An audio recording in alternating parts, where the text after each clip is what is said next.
আমরা এই বাজেটে, আগামী যে বাজেট সেই বাজেটে আমরা শিক্ষার উপরে সবচেয়ে বেশি বরাদ্দ রেখেছি, যাতে করে আমরা যেমন স্কুল কলেজ তৈরি করতে পারবো নতুন নতুন যেখানে যেখানে প্রয়োজন।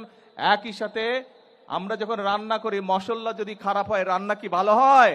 রান্না ভালো হয় না। সেজন্যই আমরা শিক্ষকদেরকে ট্রেনিং দেওয়ার জন্য আমরা বাজেটে বরাদ্দ রেখেছি। আমাদের শিক্ষকদেরকে আমরা ট্রেনিং দেবো যাতে তারা সুন্দরভাবে ভালোভাবে আমাদের আগামী প্রজন্মকে শিক্ষা দিতে পারে। প্রিয় ভাই বোনেরা, এখানে এই যে একজন অনেকক্ষণ ধরে একটা উঁচা করে সাইনবোর্ড রেখেছে, ইপিজেড লিখে রেখেছে।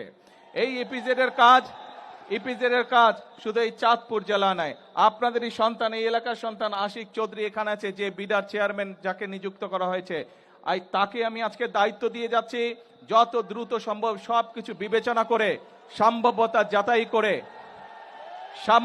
যাচাই করে এই ইপিজেড এর কাজ যদি বাস্তবসম্মত হয়, তাহলে এখানে আমরা ইনশাল্লাহ দ্রুত ইপিজেড করব, যাতে করে এই এলাকার সন্তানেরাই শুধু কর্মসংস্থানের ব্যবস্থা না হয়, যাতে করে এই এলাকায় আরো বেশি মানুষ অন্য অন্য এলাকা থেকে আসতে পারে, বেকার যুবকরা কর্মসংস্থান